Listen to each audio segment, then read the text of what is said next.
ہم نے اسے کہا نہیں تمہارے آنے کی ضرورت نہیں، بس ہم تھوڑی دیر میں آ جائیں گے۔ وہ تو سوچ بھی نہیں سکتا تھا کہ ہم لوگوں کا کیا ارادہ ہے۔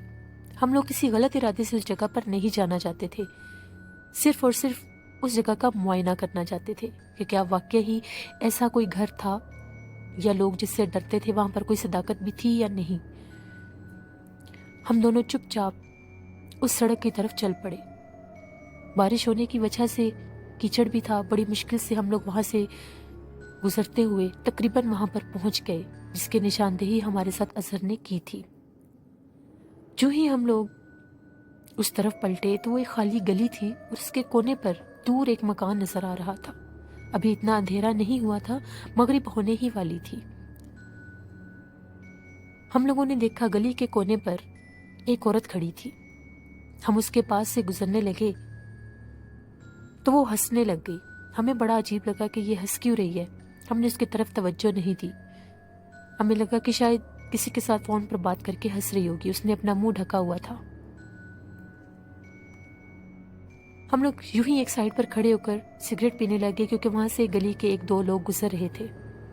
ہمیں لگا کہ کہیں یہ ہمیں غلط نہ سمجھ لیں کہ یہ اس طرف کیوں جا رہے ہیں۔ ابھی ہم لوگ آپس میں باتیں ہی کر رہے تھے، اس عورت نے کھڑے ہو کر ہماری طرف دیکھا اور چپ چاپ اس گھر کی طرف چل پڑی۔ ہمیں یہی تھا کہ اس علاقے کی، اس محلے کی کوئی عورت ہوگی، ہم لوگوں کو اجنبی دیکھ کر سمجھ کر دیکھ رہی ہوگی کہ یہاں پر شاید پہلے کبھی دیکھا نہ ہو۔ ہم لوگ اپنے دھیان میں مگن اس طرف چل پڑے، وہ ہم لوگوں سے پہلے چلتی ہوئی اسی طرف جا رہی تھی۔ ہم لوگوں کو بڑی حیرانگی ہوئی۔ ہم لوگوں کے سامنے وہ اس کھنڈر نما مکان کے اندر گئی۔ مغرب کی اذان شروع ہو چکی تھی۔ اس سے پہلے کہ علاقے کے لوگ نماز کے لیے اپنے اپنے گھروں سے نکلتے، ہم لوگوں نے تھوڑے قدم تیز کیے اور ہم بھی اس کھنڈر نما مکان میں داخل ہو گئے۔ باہر سے وہ دیکھنے میں بہت بڑا نہیں لگ رہا تھا، مگر اندر اس کے 2-3 کمرے تھے۔ ہم دونوں نے اپنی آنکھوں سے اس عورت کو اندر جاتے دیکھا تھا۔ پہلے ہم ڈر گئے کہ کہیں وہ یہ نہ سمجھے ہم اس کے تعقب میں اس کے پیچھے آ رہے ہیں، مگر ہم لوگوں کے پاس کوئی اور آپشن نہیں تھی۔ جو ہی ہم لوگ اس گھر میں داخل ہوئے، ٹوٹے ہوئے مکانات پر، کمروں پر مبنی وہ ایک گھر تھا جس کے آنگن میں ایک پرانا پیپل کا درخت لگا ہوا تھا۔ اس درخت کے نیچے وہ عورت جا کر بیٹھ گئی۔ اس عورت نے سیاہ لباس پہنا ہوا تھا۔ ہمیں بڑا تعجب ہوا کہ یہ عورت اس بھیانک مکان میں کیوں جا کر بیٹھ گئی ہے۔ واللہ اس کو ہم لوگوں کے آنے کا وہاں پتہ تھا یا نہیں۔ ابھی ہم لوگ بالکل اس صحن میں داخل ہی ہونے لگے تھے جس کے درخت کے نیچے وہ بیٹھی تھی کہ وہاں سے عجیب و غریب بھیانک سی آواز آنے لگ گئی، جس طرح سے کوئی بڑے مکروہ انداز میں ہنس رہا ہے، اور وہ ہنسی کی آواز بہت زیادہ لاؤڈ نہیں تھی۔ ہم دونوں وہیں رک گئے۔ انفیکٹ ہم لوگ چھپ گئے ایک دیوار کے پیچھے کہ دیکھتے ہیں اس عورت کا یہاں پر کیا کام ہے۔ ابھی ہم لوگ اسے دیکھ ہی رہے تھے، اس نے اپنی گردن کو اس طرح سے گھمایا کہ اس کی ہم لوگوں کی طرف کمر تھی لیکن اس کا سر پورا گھوم کے ہم لوگوں کی طرف پلٹ گیا۔ ہم لوگوں نے جب یہ نظارہ دیکھا الٹے پاؤں واپس بھاگنے لگے، مگر ہم لوگوں کے دونوں پاؤں اس طرح سے جم چکے تھے جس طرح سے ہم لوگوں کے پاؤں کو کسی نے پکڑ رکھا ہے۔ چیخنا چاہ رہے تھے، آواز نہیں نکل رہی تھی، اور وہ بھیانک چہرے والی عورت جس کا وجود دوسری طرف تھا اور سر ہماری طرف تھا، وہ ہمیں دیکھ دیکھ کر ہنس رہی تھی۔ اس کا چہرہ بہت زیادہ بھیانک تھا۔ ایک دم سے تقریباً کچھ سیکنڈ سے گزرے ہوں گے، وہ غائب ہو گئی اور ہم لوگوں کے پاؤں ریلیکس ہو گئے۔ ہم لوگوں کو اپنی آنکھوں پر یقین ہی نہیں آ رہا تھا جو ہم لوگوں نے دیکھا۔ وہاں پر تو رکنے کا سوال ہی نہیں ہوتا تھا۔ گرتے پڑتے ہم لوگ وہاں سے باہر نکلے۔ وہاں پر گندگی کے ڈھیر تھے اور وہاں پر بہت گندی اسمیل تھی ہر طرف، کچرے کی، اور اس طرح سے اسمیل تھی جس طرح سے گلا سڑا گوشت ہوتا ہے۔ ہم لوگ فوراً وہاں سے باہر بھاگے۔ ہم دونوں کی کنڈیشن اس طرح سے تھی کہ ابھی وامٹنگ آ جائے گی۔ بہت بھیانک وہ منظر ہم لوگوں کو لگا، تیزی سے ہم لوگ اس گھر سے باہر نکلے اور یہی سوچ رہے تھے کہ شکر ہے پتہ نہیں کون سی نیکی ہمارے کام آئی جو ہم بچ گئے، ہم نے تو اپنی آنکھوں سے اتنی جلدی یہ نظارہ دیکھ لیا۔ اظہر کی ساری باتیں سچ تھیں، وہ جگہ بہت ہی بھیانک تھی۔ ابھی ہم لوگ اس گلی سے باہر نہیں نکلے تھے، ہمیں اپنے پیچھے سے چھن چھن کی آواز آنے لگی۔ مغرب کی اذان ہو چکی تھی، لوگ نمازیں پڑھ کے اپنے گھر بھی جا چکے تھے۔ پیچھے پلٹ کر کیا دیکھتے ہیں کہ وہی عورت چھن چھن کرتی ہم لوگوں کے پیچھے آ رہی ہے۔ ہم تو اس کا اصل چہرہ دیکھ چکے تھے۔ آصف نے کہا کہ مجھے وہی عورت لگ رہی ہے۔ جب ہم لوگوں نے یہ کنفرم کر لیا کہ یہ وہی عورت ہے، ہم لوگ تیزی سے بھاگتے ہوئے اپنی دکان کی طرف آئے۔ بہت ہم لوگوں کے سر بھاری تھے، رنگ اڑے ہوئے تھے، چہرے پر واضح خوف کے تاثرات تھے۔ جو ہی ہم لوگ دکان میں داخل ہوئے، ایسا لگا کہ وہ کہیں شاپ تک ہم لوگوں کے پیچھے آئی ہے۔ واضح ہم لوگوں کو اپنے پیچھے کسی کے قدموں کی چاپ سنائی دے رہی تھی، مگر مڑ کر دیکھنے پر کوئی نہیں ہوتا تھا۔ چھن چھن کی وہ آواز ہم لوگوں کی شاپ تک ہمارے ساتھ آئی۔ اظہر نے جب ہم دونوں کی یہ حالت دیکھی بہت پریشان ہوا۔ اس کا پہلا سوال ہی یہ تھا، کیا تم لوگ اس گھر تک گئے تھے؟ کیونکہ ہم لوگوں کی کنڈیشن تو وہ دیکھ چکا تھا۔ آصف نے کاؤنٹر پر سر رکھا ہوا تھا اور میں نے اپنا سر پکڑا ہوا تھا۔ ہم نے اسے ساری بات بتا دی۔ اس کا یہ کہنا تھا کہ تم لوگوں نے بہت بڑی غلطی کی ہے۔ اسی طرح سے بازار کے کچھ لڑکوں نے یہ شرارت کرنا چاہی تھی، ان کو بھی کسی عورت نے ہی الٹا لٹکا دیا تھا اس گھر کے درخت کے پاس۔ جب ان کی چیخوں کی آوازیں علاقے کے لوگوں نے سنی تھی تو وہاں سے ان کو اتار کے لائے تھے، جن میں سے بہت عرصہ 2 لڑکے اس حد تک بیمار ہو گئے تھے ان کا ذہنی توازن بھی ختم ہو گیا تھا۔ تم لوگوں نے بہت بڑی غلطی کی ہے، اب وہ اتنی آسانی سے تم لوگوں کا پیچھا نہیں چھوڑے گی۔ ہم نے اظہر سے کہا ہمیں اور مت ڈراؤ، ہم تو صرف تمہاری باتوں کی تصدیق کرنا چاہ رہے تھے، ہمیں کیا پتا تھا کہ اس طرح سے بھی ہو سکتا ہے۔ اظہر کا یہ کہنا تھا کہ وہاں کے جو جنات ہیں اس جادوگر کی وجہ سے وہ اتنے زیادہ ورس تھے کہ اس طرف اگر کوئی جانے کے بارے میں سوچتا بھی تھا تو وہ راستے میں ورگلا کر اس کو وہاں تک لے جاتے تھے اور اپنا اصل روپ اس پر ظاہر کر دیتے تھے۔ رات 11:30 بجے کا ٹائم ہو گیا۔ انہی باتوں کو ڈسکس کرتے کرتے ہم لوگوں نے کھانا کھانے جانا تھا۔ ہم تینوں دوست اس شاپ کو بند کر کے کھانا کھانے کے لیے نکلے۔ پاس ہی بازار تھا، پیدل ہی ہم لوگ جاتے تھے۔ ٹھنڈ ہونے کی وجہ سے بہت کم لوگ دکھائی دے رہے تھے، کوئی اپنے گھروں کو جا رہا تھا تو کوئی گھروں میں جا چکا تھا۔ ہم لوگ کیا دیکھتے ہیں کہ ہم لوگوں کے پیچھے ایک دم سے ایک کالے رنگ کا سیاہ کتا چلتا ہوا آ رہا ہے۔ اظہر نے کہا کہ دھیان دینے کی ضرورت نہیں ہے۔ ہم لوگ آرام سے چلتے ہوئے جا رہے تھے، وہ بالکل چلتا ہوا ہم لوگوں کے قریب آ گیا۔ ہم لوگ جتنے تیز قدم چلتے تھے وہ اور اتنا ہی تیز ہو جاتا تھا۔ وہ تھا کتا مگر وہ آواز بلی کی نکال رہا تھا۔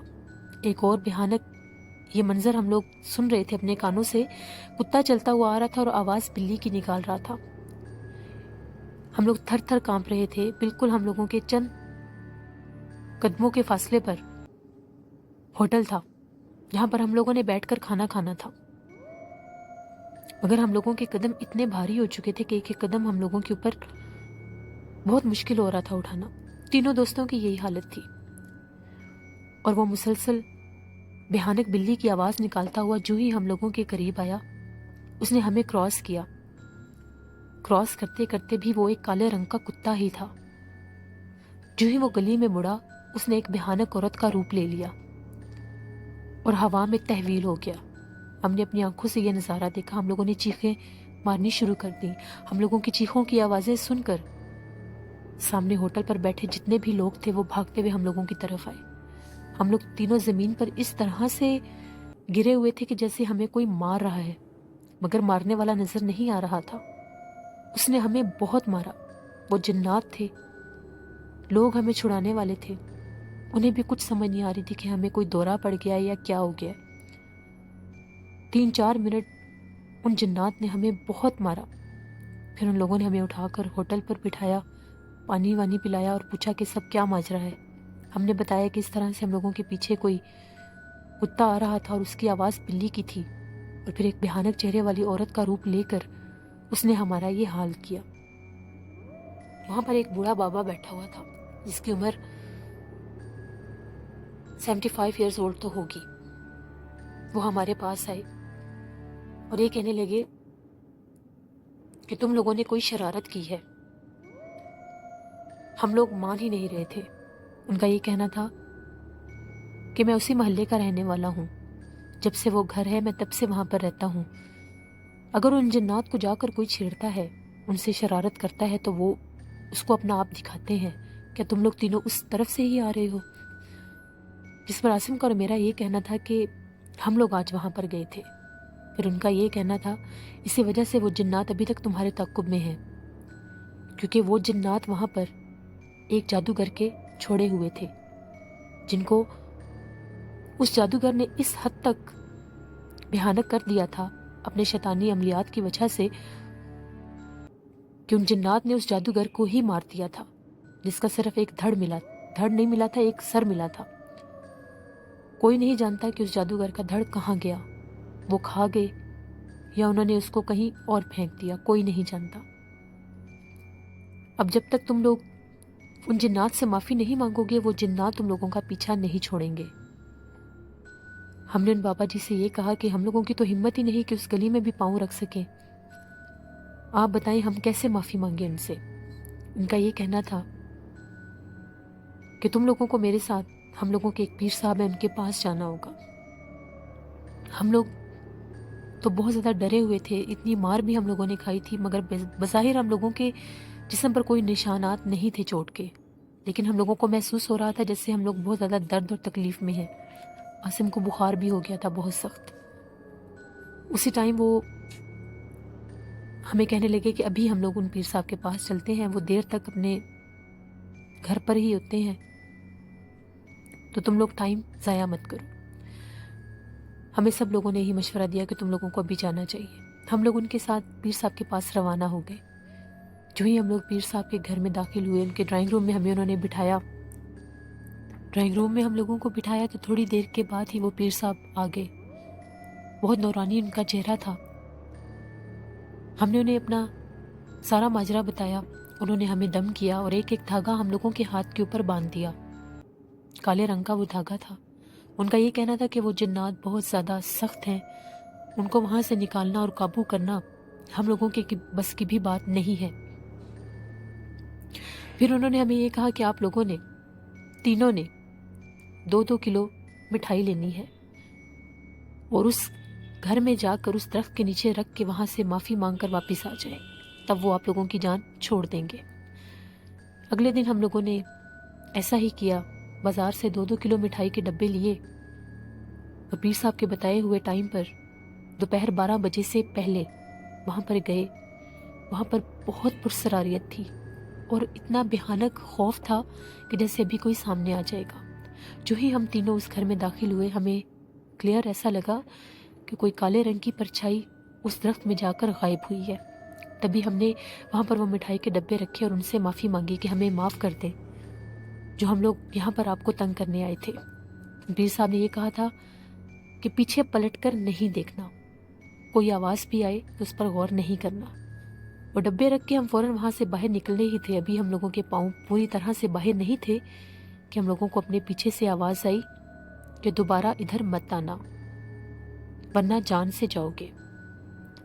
ہم لوگوں نے فوراً وہاں سے بھاگنا شروع کر دیا۔ آگے گئے تو ہم لوگوں کو اسی علاقے کے 2 آدمی مل گئے۔ انہوں نے ہم سے پوچھا کہ کہاں سے بھاگتے ہوئے آ رہے ہو اور کون ہو تم لوگ۔ انہیں بھی ساری بات بتا دی کیونکہ اس گھر کے بارے میں کون نہیں جانتا تھا۔ پھر ان علاقے کے آدمیوں نے ہمیں یہ بتایا کہ ان کا بچپن بھی وہیں پر گزرا تھا۔ وہ بتاتے تھے کہ جب اس جادوگر کی موت اس گھر میں ہوئی تھی تو ہر رات وہاں پر بھیانک چیخنے کی آوازیں آتی تھی، جس طرح سے کوئی مرد بہت بھیانک آواز میں چیختا ہے۔ اور وہ بتاتے تھے اس پیپل کے درخت کے پاس رات کے ٹائم ایسا لگتا تھا کہ جس طرح سے کوئی روشنی ہوتی ہے۔ اور 1 سے 2 دفعہ بقرہ عید پر جب لوگوں نے اس کچرے کے ڈھیر پر قربانی کا جو گوشت اور باقیات ہوتے ہیں وہ پھینکے تھے، تو ایک دفعہ چوکیدار نے وہاں پر کسی بھیانک عورت کو بیٹھے ہوئے وہ گوشت کھاتے ہوئے بھی دیکھا تھا، جس کے بعد وہ چوکیدار بھی اس علاقے کو چھوڑ گیا تھا۔ وہ بتاتے ہیں کہ کبھی بھی یہاں پر کوئی نہیں آتا۔ ہم لوگوں نے اللہ کا شکر ادا کیا اور اپنی شاپ پر واپس آ گئے۔ وہ دھاگا ہم لوگوں نے کافی عرصہ اپنے ہاتھوں پر باندھی رکھا، کوشش یہی کرتے تھے کہ اس کو نہ ہی اتارے۔ وہاں پر ہم لوگوں نے 4-5 سال کام کیا، اس کے بعد کبھی اس جگہ کا رخ بھی نہیں کیا۔ جب ہم لوگ وہاں سے واپس آ ہی رہے تھے تو ان دنوں میں اس کھنڈر مکان کو گرا دیا گیا تھا، کیونکہ وہاں پر کچرا اس حد تک بڑھ گیا تھا کہ علاقے کے لوگوں میں گندگی اور تعفن پھیل رہا تھا۔ اس کی 4 دیواری گرا دی گئی، مگر وہ پیپل کا درخت چاہ کر بھی وہ لوگ نہیں اتار سکے، نہ ہی اس کو گرا سکے، کیونکہ جو کوئی بھی اس کو کاٹنے جاتا تھا اس کا ہاتھ پکڑ کر اٹھا کر اس کو کوئی دور پھینکتا تھا۔ وہاں کے علاقے کے لوگ اس درخت کے قریب سے بھی گزرنے سے ڈرتے تھے، کیونکہ وہ جو کوئی بھی مخلوق تھی اس کا اس درخت پر بسیرا تھا۔ پھر ہم لوگ دوبارہ کبھی بھی ملتان اگر جاتے بھی تھے تو اپنے دوست سے مل کر واپس آ جاتے تھے۔ وہ بتاتا تھا کہ رات اکثر اس درخت کے پاس سے بھیانک پرچھائیاں اور کبھی کبھار بھیانک آوازیں آج کے دن بھی سنائی دیتی ہیں۔ یہ میری زندگی کی سچی خوفناک کہانی تھی جو میں نے آپ کے ساتھ شیئر کی۔ بہت شکریہ فراز آپ کا۔ اللہ آپ سب کو، ہم سب کو اپنے حفظ و ایمان میں رکھے۔ لسنرز، ہمیشہ اپنی ہر سٹوری میں آپ لوگوں کو میسج دیتی آئی ہوں کہ مت جھٹلایا کریں غیر مرئی مخلوقات کے وجود کو۔ جو لوگ تصدیق کرنے ایسے مقامات پر بنا سوچے سمجھے پہنچ جاتے ہیں، پھر وہ جنات ان کا ایسے ہی وارم ویلکم کرتے ہیں اور انہیں اپنا آپ دکھاتے ہیں۔ جان بوجھ کر اپنی زندگی کو خطروں میں مت ڈالا کریں۔ جان ہے تو جہان ہے۔ اگر ہم اللہ کی اشرف المخلوقات ہیں تو غیر مرئی مخلوقات کا وجود بھی اس دنیا میں ہم لوگوں سے پہلے کا ہے۔ اس قسم کی مخلوقات ہیں جن کے بارے میں ہم لوگ جانتے بھی نہیں ہیں۔ جنات کے علاوہ بھی ایسی بہت سی مخفی مخلوقات ہیں جن کو ہم لوگ نہیں جانتے۔ ایسی بہت سی کریچرز ہیں جن کے بارے میں ہم لوگ نہیں جانتے، تو مت ایسا کیا کریں۔ بوضو رہا کریں، آیت الکرسی اور قرآن پاک پڑھا کریں، نماز پڑھا کریں اور اللہ سے مدد مانگا کریں، اللہ سے دعا مانگا کریں کہ اللہ ہمیں ایسے بھیانک حملوں سے محفوظ رکھے۔ اپنا فیڈ بیک مجھے ضرور دیں، آپ لوگوں کو آج کی خوفناک کہانی کیسی لگی۔ کل آپ لوگوں کے ساتھ پھر ملاقات ہوگی کسی نئی خوفناک کہانی میں۔ اپنا بہت سا خیال رکھیے گا، روشین کو دعاؤں میں یاد رکھیے گا۔ Thank you for watching. Allah نگہبان۔